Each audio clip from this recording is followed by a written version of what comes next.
Il est 14 h, donc on va commencer. Voilà, il est 14 h. Donc j'espère qu'on va bien voir la vidéo. On va bien voir la vidéo et après, on va faire notre allocution. Quoi que vous allez dire, la mort de Jésus, au nom du sang de Jésus, vous êtes en train de rendre gloire à Satan. Écoutez bien, vous êtes en train de louer Satan. Donc il dit que toutefois que nous les chrétiens, nous disons gloire à Jésus, gloire à la mort de Jésus, le sang de Jésus, il dit nous sommes en train de rendre gloire à Satan. C'est selon lui. On continue. Vous êtes en train de reconnaître à Satan son autorité sur Dieu. Donc nous sommes en train de reconnaître à Satan son autorité sur Dieu. On continue. Donc je vais laisser. Regardez vous-même.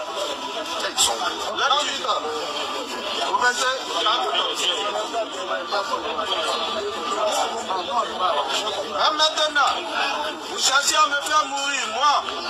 Il vous a dit la vérité, c'est très important. Cela, Abraham ne l'a point fait. Mais maintenant, vous cherchez à me faire mourir. C'est-à-dire à me tuer. Vous cherchez à me tuer. Les ennemis de Jésus, à son époque parmi son peuple, cherchaient à le tuer. Effectivement. Alors on continue.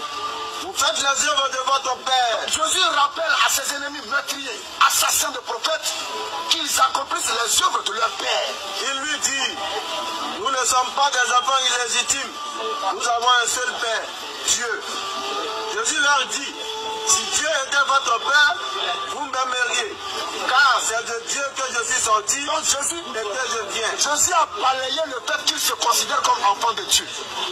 Mais Jésus leur dit qu'ils ne sont pas enfants de Dieu, mais enfants de Satan, dont ils ont maître pour Satan et ils veulent accomplir les œuvres et les désirs de Satan. Vous avez pour père le diable. Votre papa là, c'est le diable. Et vous voulez accomplir les désirs de votre père. Et vous voulez accomplir les désirs de votre père. Il a été meurtrier dès le commencement. Alors, quel était le désir de Satan au travers des hommes à l'égard de Jésus, selon Jésus lui-même? Question. J'aime trop son sourire. Ça démontre que l'esprit est en accord avec ce qui est en train d'être dit, mais l'âme est en train de réfléchir autrement. J'ai dit. Jusque-là, je ne saisis pas. Reprenez, voilà. Jésus dit que ceux qui sont en train de manifester sa mort, là, que ce soit pas ceux-là, ceux qui manifestent sa mort, là, ses ennemis parmi le peuple des enfants d'Israël, ils veulent le tuer, que ce soit par crucifixion, que ce soit par quoi, ils veulent le tuer. Jésus dit que ceux-là, ils font les œuvres du diable. Quelle est l'œuvre du diable? Ceux qui font les œuvres du diable, ça, ce sont ceux qui sont fidèles. On n'a pas. Quelle est l'œuvre du diable ici? L'œuvre du diable, comment? Je ne comprends pas. Vous cherchez à me faire mourir. Quelle est l'œuvre du diable ici selon Jésus? Tu veux la faire mourir. Donc l'œuvre du diable ici, c'est de faire mourir Jésus. Ok. Maintenant, s'ils arrivent à crucifier Jésus sur la croix, ils ont accompli l'œuvre de Dieu. Du diable. Maintenant, toi tu dis, au nom du sang de Jésus sur la croix, tu rends gloire à qui? Non. Question. Non, c'est pas la vérité. Tu rends gloire à qui? Quand je dis le sang de Jésus, je rends gloire à Jésus. Mais qui a amené Jésus sur la croix? Mais c'est les pécheurs, c'est les hommes. Sous l'onction ou la reconnaissance de qui? Ça, c'est le sous l'inspiration de qui? C'est quand lui, il pense ce qu'il a fait, il pense non, ça. Maintenant, vous essayez avec un mourir. Non, je ne peux pas dire. C'est que lui, ton désir là, c'est mon désir. C'est très sérieux. Vous voyez la position du doyen. Le doyen a peur parce qu'il comprend maintenant le danger dans ce dans quoi il se trouve. Car depuis longtemps, depuis la haine, il est en train de rendre un culte au diable. En reconnaissant que le diable a tué Jésus, il est tellement content, il dit gloire au sang de Jésus sur la croix. En l'honneur du diable qu'il a tué. Est-ce que c'est moi qui ai tué Jésus? Qui l'a tué? Est-ce que non, qui l'a tué? Non, c'est des êtres humains. D'accord, des êtres humains. Mais c'est pas moi ma protection. Alors, c'est des êtres humains. C'est moi. C'est des êtres humains. Va plus loin. Je suis arrêté là. Toutes les fois que vous allez dire la mort de Jésus au nom du sang de Jésus, vous êtes en train de rendre gloire à Satan. Écoutez. Donc, vous avez bien suivi la vidéo et vous avez bien entendu ses propos. Je vais jouer une autre deuxième vidéo. Une deuxième vidéo de ces prédicateurs musulmans. Voilà, vous allez voir. Voilà un encore qui parle ici.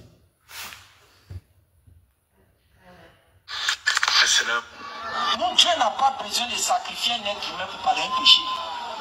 Un Dieu qui fait toute procédure ça pour pardonner l'homme, c'est un délinquant. C'est un vrai délinquant. Ok.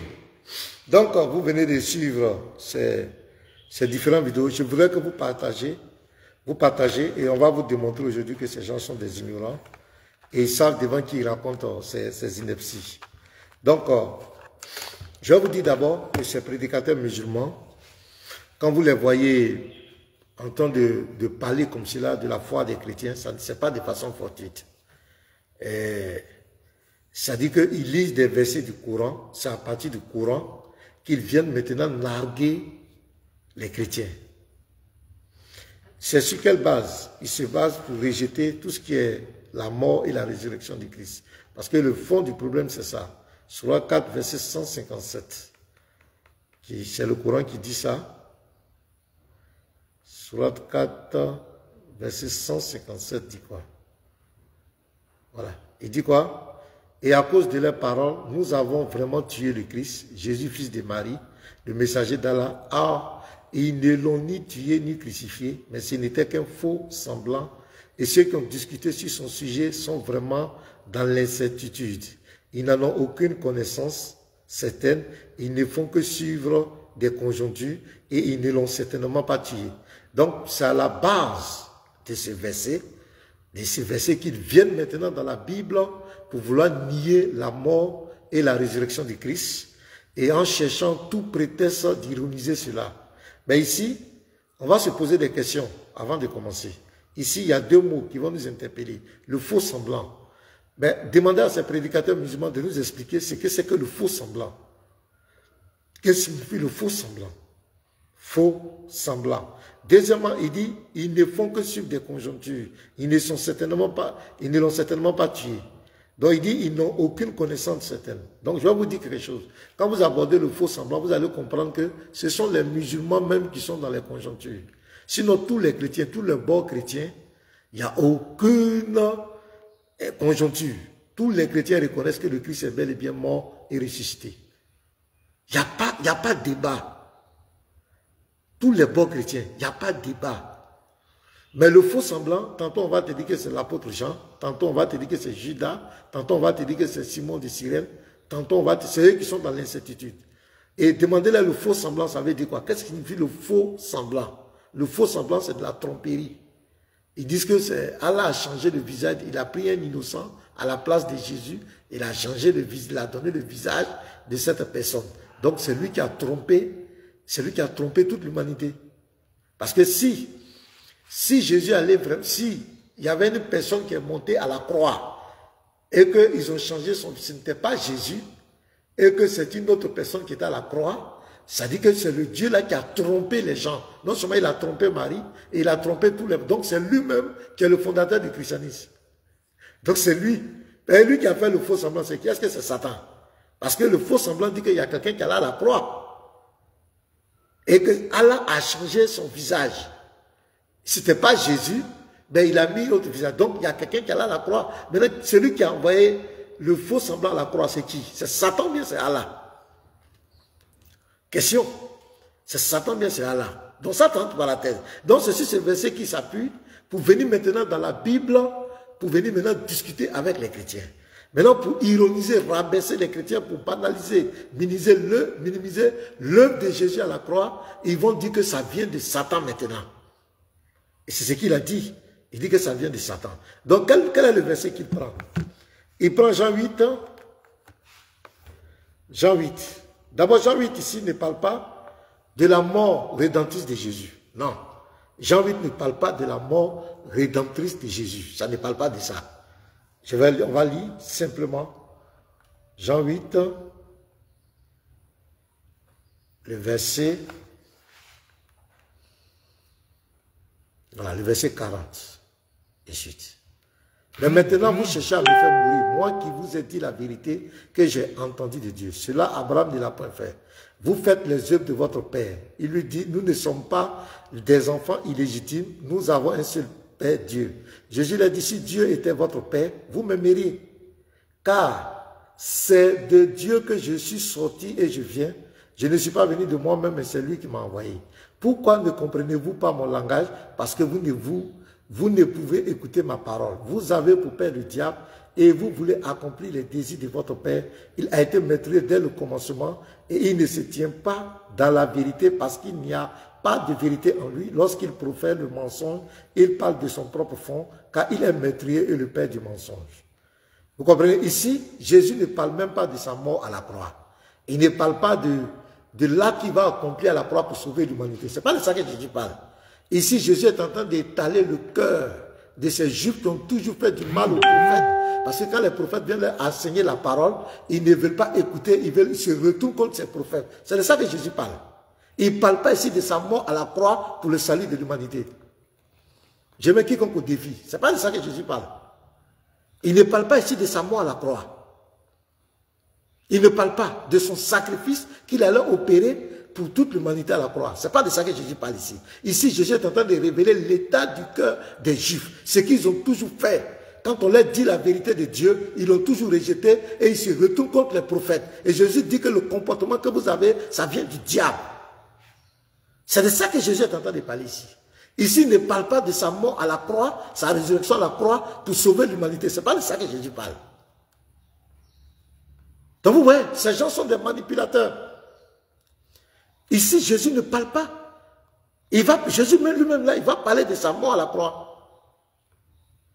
Et on va comprendre. Maintenant, la question qu'on se pose, est-ce que c'est Satan qui est à l'origine de la mort de Christ à la croix ou c'est l'Éternel, entre les deux? On va lire les versets tranquillement. D'abord, dans Amos 3, Dieu dit qu'il ne fait rien sans révéler ses secrets à ses prophètes. On va voir. Ça vient de qui? La mort et la résurrection de Christ, ça vient de qui? Avant même que le Christ ne vienne, on avait parlé de ça. Donc, je commence. On va prendre nos versets. D'abord, on va prendre Exode 12. Quand vous prenez Exode, vous allez voir, il y a quelque chose qui s'est passé là-bas. Je prends la Bible, Exode 12. Voilà. L'Éternel dit à Moïse et Aaron dans le pays d'Égypte, ce mois-ci sera pour vous le premier des mois. Il sera pour vous le premier des mois de l'année. Parlez à toute l'assemblée d'Israël et dites, le 10e jour de ce mois, on prendra un agneau pour chaque famille, un agneau pour chaque maison. Si la maison est trop peu nombreuse pour un agneau, on le prendra avec son plus proche voisin, selon le nombre de personnes. Vous compterez pour cet agneau d'après ce que chacun peut manger. Ce sera un agneau sans défaut, mâle, âgé d'1 an. Vous pourrez prendre un agneau ou un chèvre.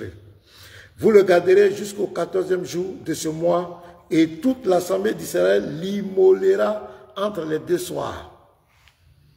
On prendra le sang, on prendra de son sang et on en mettra sur les deux poteaux et sur les linteaux de la porte des maisons où on le mangera. Cette même nuit, on en mangera la chair rôtie au feu, on la mangera avec des pains sans levain et des herbes amères. Vous ne le mangerez point à demi cuit et bouilli dans l'eau, mais il sera rôti au feu avec la tête, les jambes et l'intérieur. Vous en laisserez rien jusqu'au matin, et s'il en reste quelque chose le matin, vous le brûlerez au feu. Quand vous le mangerez, vous aurez vos reins sains, vos souliers aux pieds et votre bâton à la main, et vous le mangerez à la hâte. C'est la Pâque de l'Éternel. Cette nuit-là, je passerai dans le pays d'Égypte et je frapperai tous les premiers-nés du pays d'Égypte, depuis les hommes jusqu'aux animaux, et j'exercerai les jugements contre tous les dieux de l'Égypte, et je suis l'Éternel. Le sang le sang de l'agneau vous servira de signe sur les maisons où vous serez et où vous serez. Je verrai le sang et je passerai par-dessus vous et il n'y aura point de plaie qui vous détruise quand je frapperai le pays de l'Égypte. Donc ici, le Seigneur pose un acte prophétique. Ici, et quand vous lisez 1 Corinthiens 5, le verset 7, c'est confirmé là-bas. 1 Corinthiens 5, le verset 7. Qu'est-ce qui est écrit? Donc, de la même manière que le sang, regardez, faites disparaître le vieux levain, afin que vous soyez une pâte nouvelle, puisque vous êtes sans levain, car Christ, notre Pâque a été immolé. Donc, de la même manière que l'agneau qui devait être tué, l'agneau mâle devait être tué, et que son sang devait verser sur les portes des enfants d'Israël, et lorsque l'ange de la mort, quand Dieu va faire passer son jugement, ceux qui auront le sang sur la porte là seront épargnés. C'est comme cela que Christ aussi va venir verser son sang afin de nous pardonner de nos péchés, afin de nous délivrer de la puissance de Satan, afin de nous délivrer de nos ennemis. Donc, premier point, c'est confirmé là-bas. Deuxième, on prend la deuxième prophétie. On sommes en train de regarder l'origine, où c'est quitté. Qui a parlé de ça? On prend de Psaume 22. Est-ce que c'est Satan qui a écrit ça? Psaume 22, le verset 1. Donc il va faire une prophétie. Mon Dieu, pourquoi m'as-tu abandonné et t'éloignes tout sans me secourir, sans écouter mes plaintes? Mon Dieu, pourquoi m'as-tu abandonné? Vous vous souvenez de ça? On va au verset 16.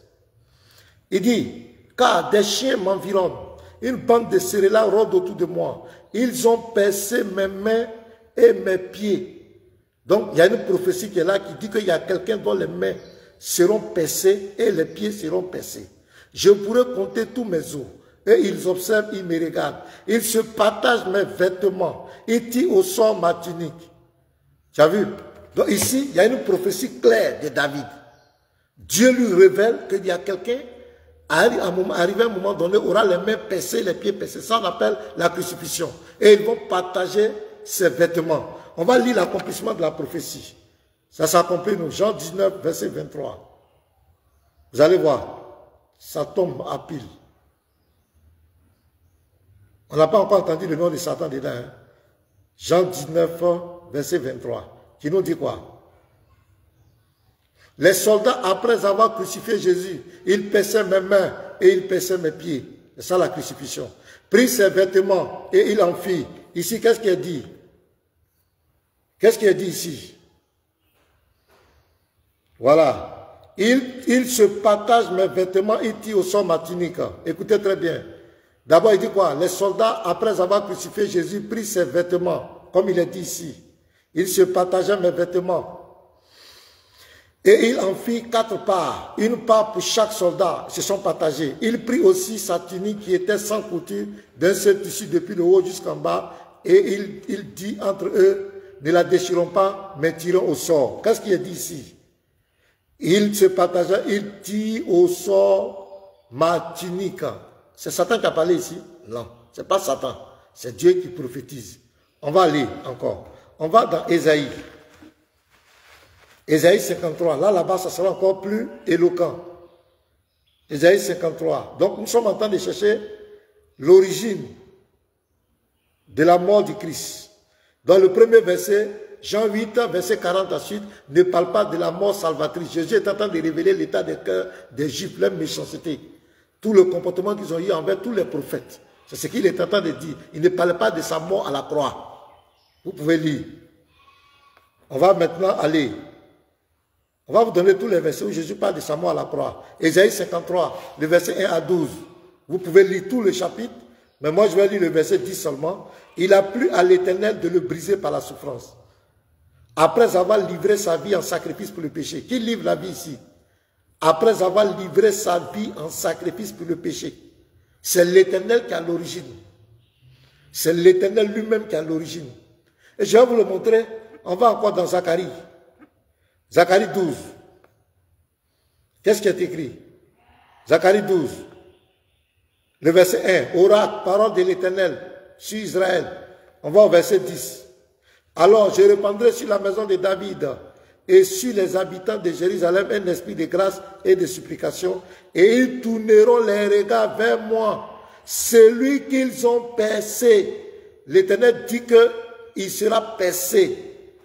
Comment? Comment cela va arriver? Ils pleureront sur lui comme on pleure sur un fils unique.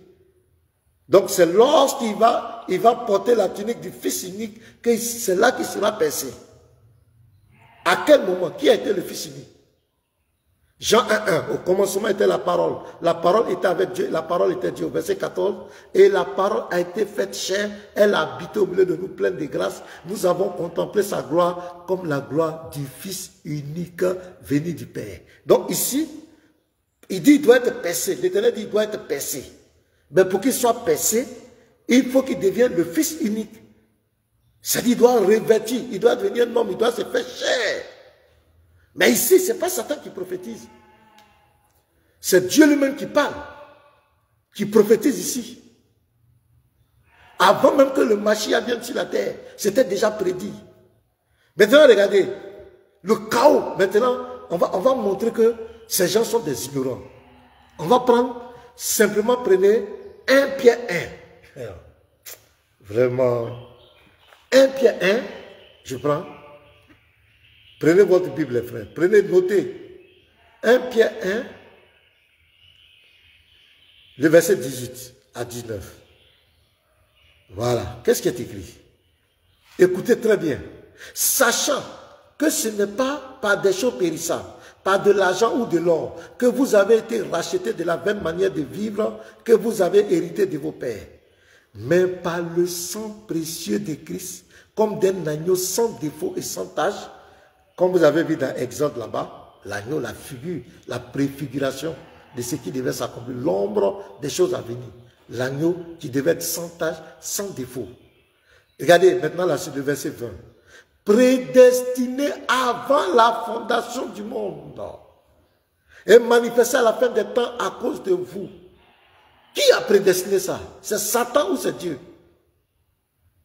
Qui a prédestiné? Qui a prédestiné que le sang de l'agneau devait couler? Qui a prédestiné que l'agneau devait mourir, verser son sang pour nous? Qui a prédestiné ça? C'est Satan ou c'est l'Éternel? Je prends, peut-être là, vous n'avez pas bien compris. Je vais prendre un autre verset encore. Acte, regardez, Acte. Acte 2, le verset 22. Homme israélite, écoutez ces paroles. Jésus de Nazareth, cet homme à qui Dieu a rendu témoignage, bien sûr qu'il a joué le rôle d'un homme. Donc les auteurs de la Bible parlent de Jésus en tant qu'un homme, parce qu'il a joué le rôle d'un homme. Voilà. Parce qu'ils vont dire, ah, il vient de reconnaître que c'est un homme. Oui, est-ce qu'un chrétien a nié? Aucun chrétien n'a nié que Jésus a été un homme. Mais c'est Dieu qui est devenu homme. Donc il parle de son humanité. Nous, on n'a pas de problème avec ça. Homme Israël, je réécoute, je relis. Homme Israël, écoutez ces paroles. Jésus de Nazareth, cet homme à qui Dieu a rendu témoignage devant vous par les miracles, les prodiges et les signes, il a opéré par lui-même de vous comme vous le savez vous-même.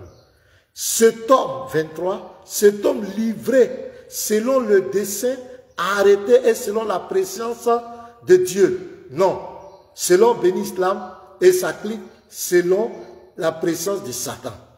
Non. La mort de Christ a été prédestinée avant la fondation du monde par qui? Par l'Éternel. Il a prophétisé dans le psaume 22, le verset 1, le verset 16 à 19, ça a été prophétisé. Dans Ésaïe 53, le verset 1 à 12, Dieu ne fait rien sans avoir révélé ses secrets à ses prophètes. 3, Zacharie 12, le verset 1, le verset 10, il a dit clairement qu'il va être percé. Ça vient de lui. Dans 1 Pierre 1, le verset 18 à 20, le sang de Jésus, de l'agneau, a été prédestiné avant la fondation du monde. Ici, dans Acte 2, verset 22 à 24, c'est selon la préscience de Dieu que le Messia a été livré à la croix. Chaos, ce n'est pas Satan. Maintenant, comment Satan rentre en jeu? Comment Satan rentre en jeu? Parce qu'il a été créé pour ça.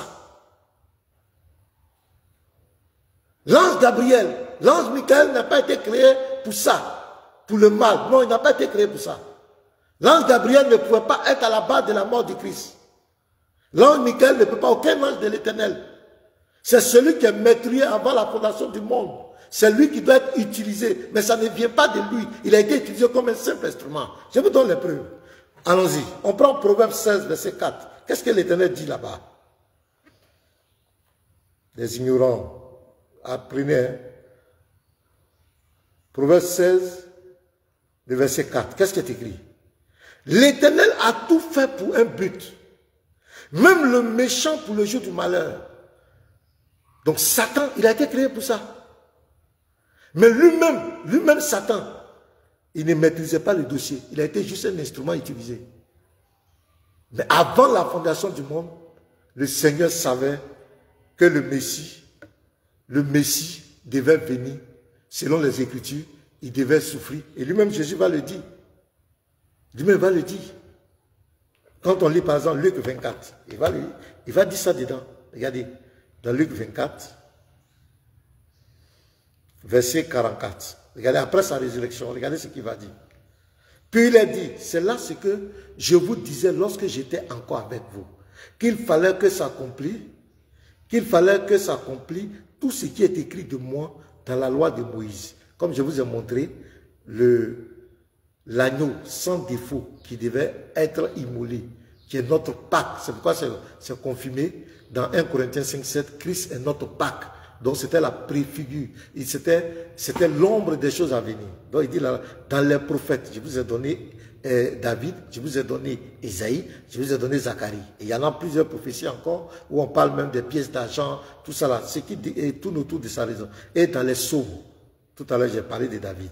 Vous voyez, Jésus dit, alors il a ouvert l'esprit afin qu'il comprisse les Écritures. Et il a dit, ainsi il est écrit que le Christ souffrirait. Vous voyez, donc lui-même il parle ici. Jésus confirme, mais ça ne vient pas de Satan. Il dit, il est écrit. Donc, qui a inspiré ça là-bas? Ça ne vient pas de Satan. Ça ne vient pas de Satan. Avant maintenant de venir même sur les versets où Jésus lui-même, quand il était sur la terre, il va prédire sa mort et sa résurrection. On va prendre un verset dans Daniel 4, verset 35. Il faut lire la Bible, c'est important. Ces gens sont des affabulateurs. Daniel 4, le verset 35. Qu'est-ce qui est écrit? Daniel 4, verset 35. Donc déjà, on a vu dans Proverbe 16, 4 que l'Éternel a créé tout chose pour un but et le méchant pour le jour du malheur. Donc Satan a été créé pour ça. C'est pourquoi c'est lui qui sera utilisé. Parce que c'est lui le meurtrier. C'est lui qui doit faire ça, les mauvaises actions. C'est lui qui doit rentrer dans Judas. C'est lui qui doit faire. Mais ça ne vient pas de lui. C'est pas lui qui a l'origine. Il a été utilisé pour ça. Est-ce que vous comprenez bien? Voilà. Ça ne vient pas de lui. C'est un dossier mais qui ne maîtrise pas. S'il savait que la mort du Christ allait donner la victoire aux hommes sur lui, il n'allait pas encaisser ça. Il ne savait pas. Donc, on va aller. Daniel 4, verset 35. Tous les habitants de la terre ne sont à ses yeux que néant.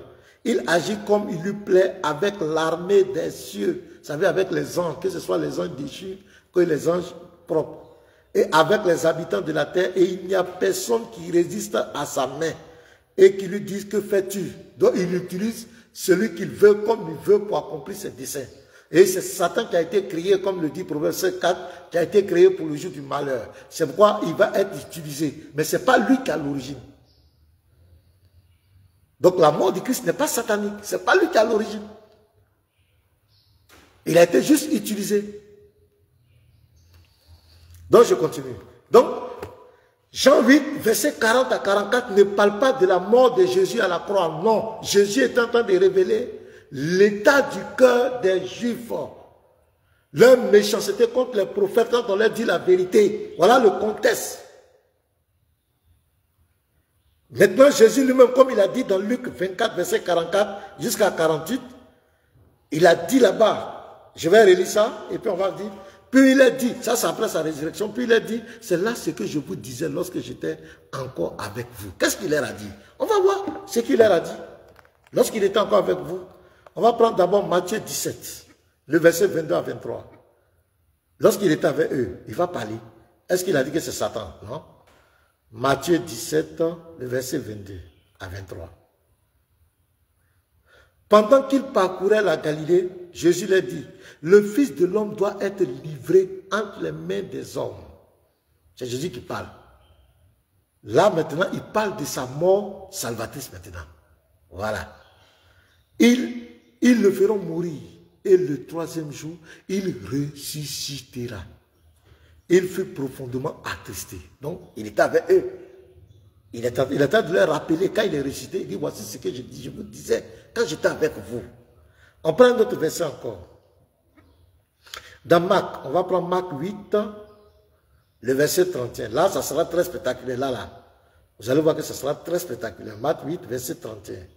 Alors, il commença à leur apprendre qu'il fallait que le Fils de l'homme souffrit beaucoup. C'est-à-dire, il doit mourir. Qu'il fût rejeté par les anciens, par les principaux sacrificateurs et par les scribes. Qu'il fût mis à mort et qu'il ressuscita 3 jours après. Écoutez la suite. Il leur disait ces choses ouvertement. Et Pierre, l'ayant pris à part, se mit à le reprendre. Mais regardez, verset 33. Mais Jésus se retournant et regardant ses disciples, réprimanda Pierre et dit, arrière de moi Satan, car tu ne conçois pas les choses de Dieu, tu n'as que des pensées humaines. Donc Pierre va s'opposer, parce que la mort de Jésus, ça ne devait pas être un assassinat. Ça ne devait pas être un assassinat. Ça devait être qu'il donne sa vie en sacrifice. Comme je l'ai dit dans Ésaïe 53, verset 10, sa vie doit être livrée en sacrifice. C'est pourquoi il dit dans Jean 15, verset 13, il n'y a pas de plus grand amour que de donner sa vie pour ses amis. Dans Matthieu 20, verset 28, il dit quoi? Le Fils de l'homme n'est pas venu pour être servi, mais il est venu pour servir et donner sa vie en rançon pour plusieurs. Il doit donner sa vie en rançon. Vous comprenez? Donc, vous voyez la part des choses. Et eux, ils font le jeu, la malhonnêteté intellectuelle. Ils font le jeu. Ils vont prendre Jean 8, verset 40, pour dire, voilà, voilà, Jésus dit que sa mort là, ça vient Non, non, non. Jésus, là-bas, est en train de parler de l'état de leur cœur, leur méchanceté contre les prophètes. Parce que tous les prophètes, ils ont voulu les tuer. C'est ce que Jésus est en train de dévoiler. Et vous ne faites pas les œuvres d'Abraham. Pourquoi vous voulez tuer tous les prophètes? Mais lui, il ne parlait pas de sa mort à la croix. On va voir, on continue encore. Vous allez voir ce que Jésus dit de lui-même. On va dans Jean. Jean 10, verset 11. Je suis le bon berger. Le bon berger donne sa vie pour ses brebis. Donc il dit, lui va donner sa vie. Maintenant, regardez, au verset 17 à 18. Jean 10, verset 17 à 18. Le Père même, parce que je donne ma vie. C'est Jésus qui donne sa vie. Ce n'est pas Satan. Satan n'est qu'un instrument. Ça ne vient pas de lui. C'est écrit, les frères. Je donne ma vie, parce que je donne ma vie afin de la reprendre. La mort et la résurrection. Ça ne vient pas de Satan. Donc qui l'a ressuscité alors? Si sa mort est satanique, qui a ressuscité maintenant? Qui l'a ressuscité? De plaisanter. Arrêtez de mentir aux gens. Verset 18. Personne ne me l'ôte. Il dit personne ne peut me dire, personne ne me l'ôte. Ma vie là, personne ne me l'ôte. Ce n'est pas Satan. Mais je la donne de moi-même. C'est ça le sacrifice. J'ai le pouvoir de la donner. Et j'ai le pouvoir de la reprendre. Tel est l'ordre que j'ai reçu de mon Père. Non, j'ai reçu de Satan. Non, c'est Satan. Pourquoi les gens mentent? Regardez même encore regardez Matthieu 26. Là-bas, ça sera très spectaculaire. Oui, le même verset il dit non, Jésus ne voulait pas mourir. Regardez dans le même chapitre, Matthieu 26, verset 51. Regardez, écoutez très bien. Et voici, un de ceux qui étaient avec Jésus étendit la main et tira son épée. Ça dit que là où ils sont venus l'arrêter. Il frappa le serviteur du souverain sacrificateur et lui emporta l'oreille.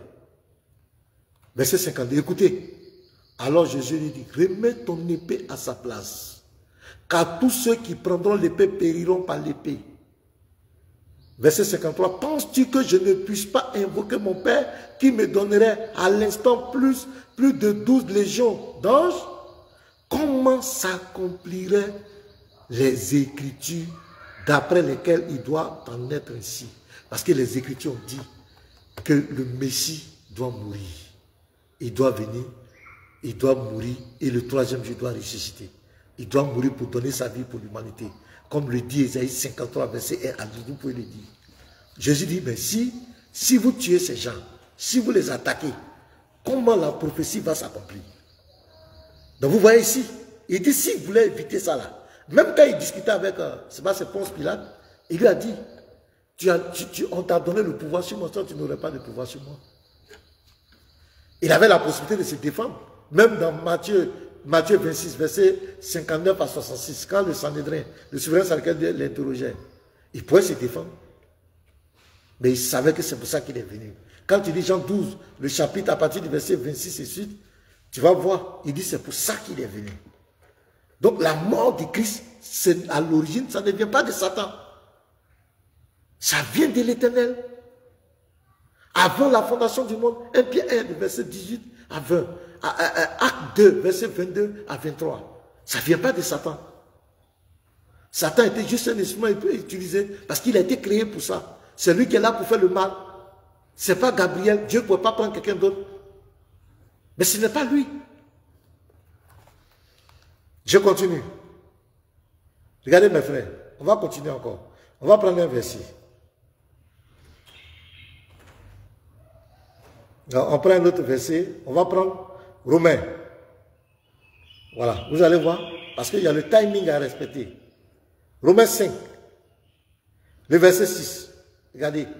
Car lorsque nous étions sans force, Christ, autant marqué, est mort pour des impies. Donc, il y a eu un temps. Il y avait un temps où il devait aller à la croix.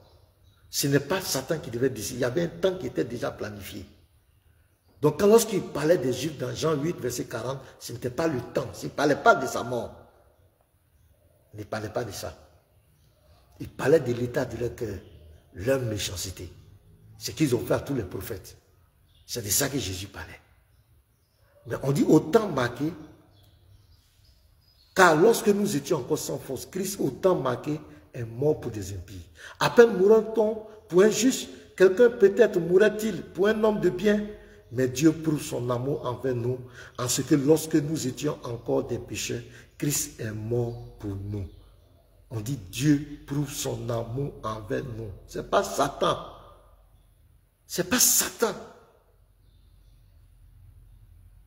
Ce n'est pas Satan. Christ est mort pour nous. Mais Dieu prouve son amour, car Dieu a tant aimé le monde qu'il a donné son Fils unique. Quand vous lisez le verset 14 de Jean 3, verset 14, il a dit quoi? De la même manière que le serpent d'airain a été élevé, le Fils de l'homme doit être élevé, afin que quiconque croit en lui ait la vie éternelle. Pourquoi il dit ça? Le serpent d'airain, c'est un serpent qui a été mis sur le poteau, on l'a mis en hauteur. Lorsque les enfants étaient mordus par les serpents brûlants, lorsqu'ils regardaient ce serpent, ils étaient guéris. Il a été élevé à la croix. Où est-ce que Jésus a été élevé? À la croix. Il a dit clairement. Dans Matthieu 26, verset 28, il dit son sang doit couler pour une nouvelle alliance. Dans Matthieu 20, verset 28, il a dit qu'il doit donner sa vie en rançon pour plusieurs. Dans Luc 24, verset 44 à 47, à 48, il dit que son sang, il est mort et ressuscité le troisième jour, afin que par son nom, il y ait la rémission des péchés des hommes. C'est clair. C'est clair.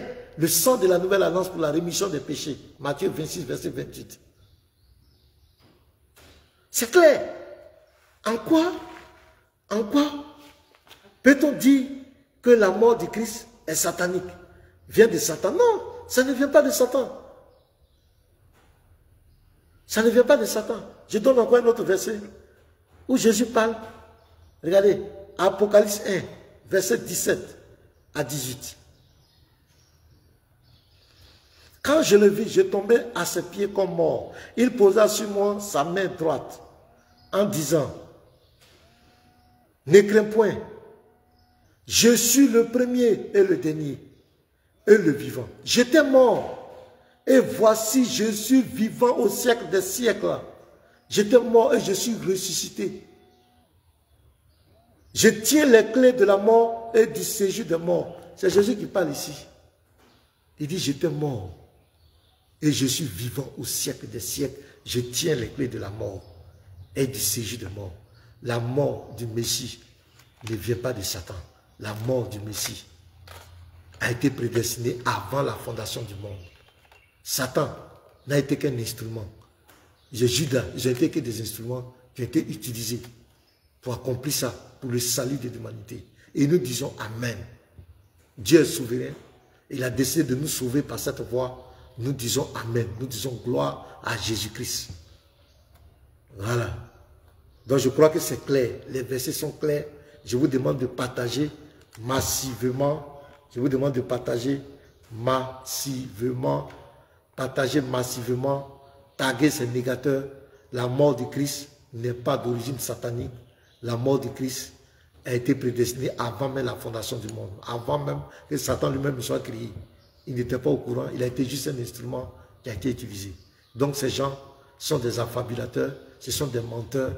C'est des gens... Pourquoi ils s'opposent tant à la mort et la résurrection de Christ? Je vais vous expliquer. Je vais vous expliquer. Et je vais conclure là. Vous savez, le diable sait que Dieu a manifesté son amour pour tous les hommes. Dieu a fait grâce. Dieu a pris la responsabilité de régler le problème du péché de l'humanité. Dieu a décidé lui-même de venir à notre secours. Avant, Dieu a instauré le sacrifice des animaux qui expiaient le péché. Et le Seigneur, comme il fait chaque chose pour un temps, a décidé au temps convenable de lui-même se faire un corps, prendre la responsabilité. Et ce corps va remplacer tous les sacrifices des animaux. Et il décide de réconcilier le ciel et la terre une fois pour toutes, en posant quel acte. C'est pourquoi il devient un homme, pour avoir du sang. Et c'est ce sang-là qu'il va verser pour nous. Puisqu'il avait dit, sans effusion de sang, il n'y a pas de pardon de péché. Il ne peut pas aller contre sa parole. Dieu ne peut pas aller contre sa parole. Donc il décide de faire l'expiation lui-même. C'est-à-dire qu'il prend la responsabilité. C'est ça, quand on aime, on vient au secours. Quand on aime, on pose des actes. Donc Dieu décide de poser cet acte. Donc il vient, il se laisse être malmené à la croix. Et le sang qu'il verse, c'est le sacrifice qu'il accomplit pour réconcilier le ciel avec lui-même. Il a en même temps lui-même le sacrifice, il a en même temps lui-même le sacrificateur, il a en même temps lui-même celui qui agrée le sacrifice. Comme quand l'enfant avait demandé à Abraham, papa, nous avons le bois, le couteau, mais quel est l'animal? Abraham a dit, Dieu se pourvoira lui-même. Dieu s'est pourvu lui-même du salut de l'humanité à la croix. Et le diable sait que Dieu a accompli cette œuvre pour le salut des hommes. Qu'est-ce qu'il faut faire? Il faut qu'il réagisse. Donc à l'intérieur même de la foi en Christ, il va créer des branches. Il va créer des situations pour que les gens se détournent de la foi en Christ. Il va créer d'autres intercesseurs, beaucoup de choses de doctrine. Et maintenant, il va créer cette grande religion pour s'opposer farouchement à la mort, à la résurrection de Christ. Parce qu'il sait que Jésus-Christ... Pourquoi des sataniques? Comment des sataniques qui vont, par exemple, quand ils veulent signer des pactes avec le diable, on leur demande de dire, de réciter que je reconnais que Jésus-Christ n'est pas mort pour mes péchés. Je reconnais que le sang de Jésus n'est pas mort pour moi, n'est pas versé pour moi. Pourquoi le diable demande ça? Il y a des vidéos. J'ai une fois joué ça ici, un satanique qui témoignait. On lui demandait de répéter ces paroles. Pourquoi? Parce que Satan sait que le sang de l'agneau, le sacrifice à la croix de Jésus, a réconcilié les hommes avec Dieu. Celui qui croit en ça, qui reconnaît qu'il est pécheur et que Jésus est mort pour ses péchés, Dieu te pardonne tous tes péchés et t'est sauvé. Le diable n'est pas d'accord. Il n'est pas d'accord. C'est pourquoi il a créé ces soi-disant religions pour détourner les gens de cette grâce de Dieu. Et c'est pourquoi ces gens-là sont dans les rues, ce sont des négateurs. Pour s'opposer à ça. Jésus n'est pas mort pour vos péchés. Pourquoi Jésus va mourir pour nos péchés? Pourquoi? Oui, c'est normal. Regardez la puissance de la Bible. 1 Corinthiens 1. Regardez ce que la Bible dit. La Bible est un livre très puissant. Je vous dis la vérité, mes frères. Regardez. 1 Corinthiens 1, le verset 18. Regardez. C'est comme cela. Car la prédication de la croix, vous allez les voir entièrement en commentaire, les musulmans. C'est comme s'il y a le feu dans leur corps. Ils ne doivent pas accepter ça. Parce qu'ils doivent périr. Il dit, car la prédication de la croix est une folie pour ceux qui périssent. C'est la Bible qui le dit. Et ça les prend. Est une folie pour ceux qui périssent. Mais pour nous qui sommes sauvés, elle est une puissance de Dieu. C'est une puissance de Dieu pour nous qui sommes sauvés. Mais ceux qui doivent périr, ceux qui doivent périr doivent rejeter ça. C'est pourquoi Satan fait tout pour ne pas que les gens acceptent ce message de la croix. Je prends un dernier verset. 2 Corinthiens 4. Verset 4. La Bible n'est pas camarade de quelqu'un. 2 Corinthiens 4, le verset 4. Dit quoi? Pour les incrédules, dont le Dieu de ce siècle a aveuglé l'intelligence, afin qu'ils ne visent pas briller la splendeur de l'évangile, la bonne nouvelle, et que Dieu a payé le péché pour l'humanité. Le diable a aveuglé l'intelligence de la gloire de Christ qui est l'image de Dieu. Ils ne peuvent pas comprendre. Mais nous, c'est un sujet, c'est une grâce. Dieu, nous acceptons ça. Nous disons Amen. Dieu a pourvu le salut pour nous. Nous reconnaissons que par notre propre force, nous ne pouvons pas être sauvés. Comment nous, on peut comparer devant Dieu avec notre propre justice? Non, nous sommes sauvés par grâce. Mais il fallait que Dieu pose un acte. Et il a posé cet acte à la croix pour nous sauver. C'est lui qui est le sacrifice. C'est lui qui est le sacrificateur. Et c'est lui qui reçoit le sacrifice, qui agrée le sacrifice. Satan n'est qu'un instrument qui a été utilisé. Du commencement de cette histoire jusqu'à la fin, Satan n'est qu'un instrument. Lui-même, il ne maîtrise rien. Il n'est qu'un instrument. Et il a été créé pour ça. Mais l'origine, c'est l'Éternel lui-même. Comme les versets que je vous ai dit, je vous ai donné. Que Dieu vous bénisse. Ouais, Ibrahim a dit que Dieu vous bénisse. Soyez sereins. L'esprit d'Antéchrist ne prospérera jamais. Soyez bénis. Jésus est mort pour vos péchés. Toi qui m'écoutes, ou toi qui recevras cette vidéo en différé, sache que si tu as des problèmes, tu veux un jour hériter le royaume de Dieu, tu veux un jour quitter cette terre et rentrer dans la gloire de Dieu, il n'y a qu'un seul nom, Jésus-Christ.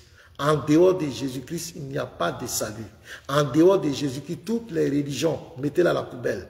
Le seul qui donne la vie, celui qui donne la vie éternelle, il s'appelle Jésus-Christ. C'est lui qui a payé le prix pour toi à la croix. C'est lui qui a la solution du problème du péché. C'est lui qui peut te délivrer de tous tes vices, de tous les démons, de toute malédiction. Il n'y a pas un autre nom, aucun marabout, aucun féticheur, aucune religion, aucun autre nom n'a été donné sous le ciel par lequel nous devons être sauvés. Acte 4, verset 12. Le seul nom, c'est le nom de Jésus. Il dit, je suis le chemin, l'absolu, la vérité, la vie. Nul ne vient au Père que par moi. Il n'y a pas un autre chemin.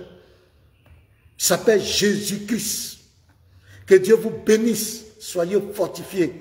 Partagez massivement. On va s'arrêter là. Shalom!